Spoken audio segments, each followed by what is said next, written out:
Creating a culture of diversity, removing bias from the workplace. Defining unconscious implicit bias. Unconscious, meaning not marked by conscious thought, sensation, or feeling, not knowing or perceiving, not aware. Bias meaning is a personal and sometimes unreasoned judgment, prejudice. Widespread problem. Unconscious bias permeates the workplace at all levels because we all have prejudice, whether we think so or not. Unconscious bias in the workplace can obstruct diversity, recruiting, and retention efforts, and unknowingly shape an organization's culture. Unconscious bias can affect talent and performance reviews and determine who gets hired or promoted. Numerous studies since the 1980s confirm that people harbor unconscious bias, even when they explicitly believe that prejudice and discrimination are wrong. Many types of unconscious bias. Unconscious biases are prejudices we have, but for which we may be unaware. They can be based on a variety of factors: weight, height, skin color, gender, shyness versus outgoing, marital and/or parental status, disability, accent, language issues, educational level. If you can name it, there is probably an unconscious bias for it. Bias is rooted in the brain. Scientists tell us that bias is found in the region of the brain associated with fear and threat. Stereotyping, which is a form of bias, is associated with the temporal and frontal lobes. The left temporal lobe stores general information about people and objects. The frontal cortex is associated with forming impressions of others as well as empathy and reasoning. We mentally group and categorize things to help make sense of the world. Bias occurs when those categories are tagged with labels like good and bad and applied to entire groups. If a person has a bad experience with someone they have categorized as belonging to a certain group, they then often associate that entire group with the bad experience and a bias is formed. Examples of biases.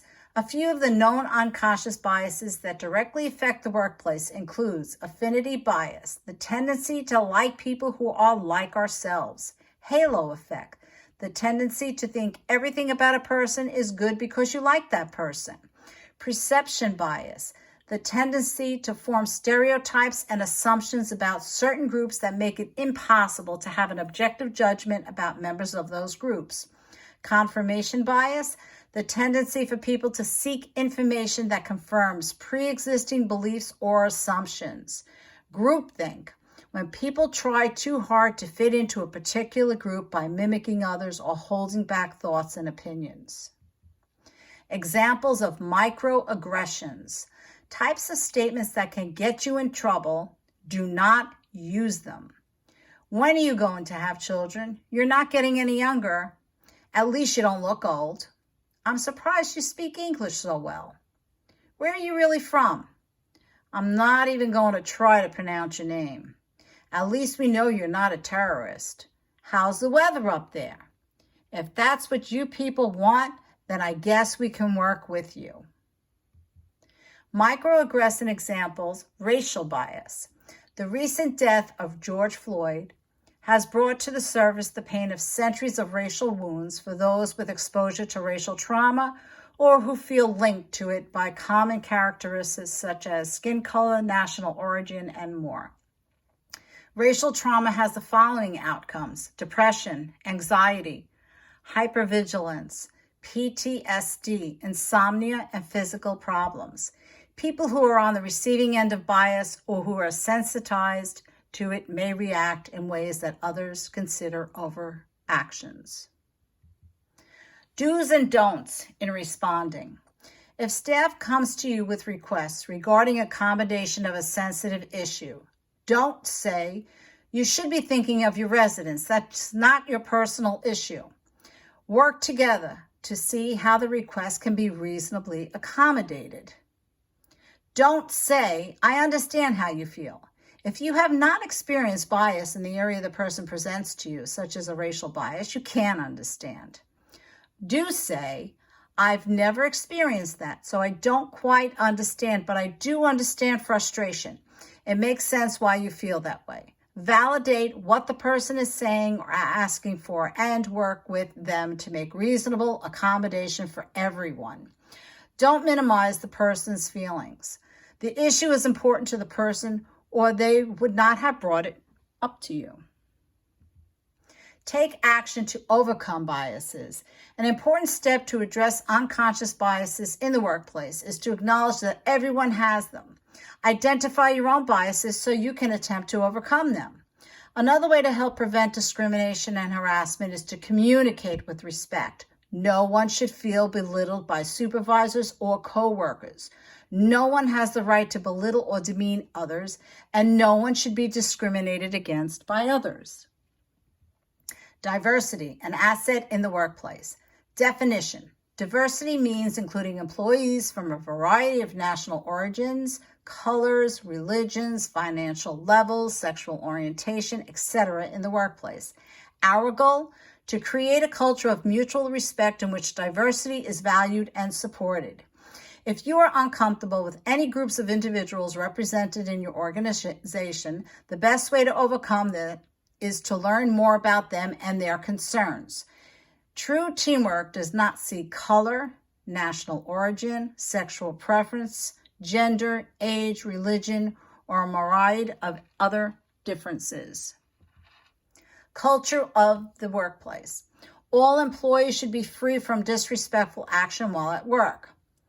Title VII of the Civil Rights Act prohibits discrimination or bias based on the following: race, color, religion, gender, sexual orientation, and national origin.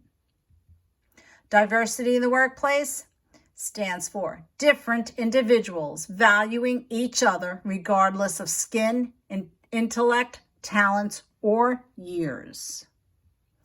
Issues that may result in discrimination. Different cultures. Some individuals are biased against specific groups of people. Male versus female issues. Disputes may occur over performing equal work or over pregnancy and parenting needs.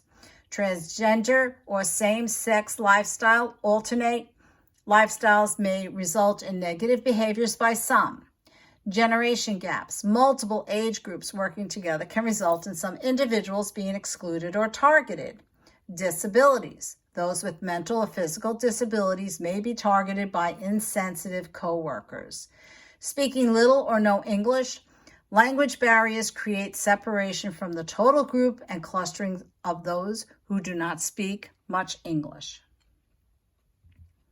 Conflict caused by bias. Conflict is frequently caused by racism, discrimination, lack of respect for those who are different than ourselves.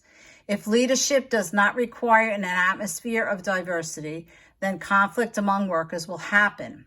If conflict is not replaced by respect for others, job performance and work satisfaction will decline and resident care will suffer. Unresolved conflict can progress to explosive behavior, resulting in workplace violence.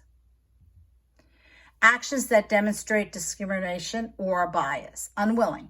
Unwilling to help certain races of individuals when they request something. Refusing.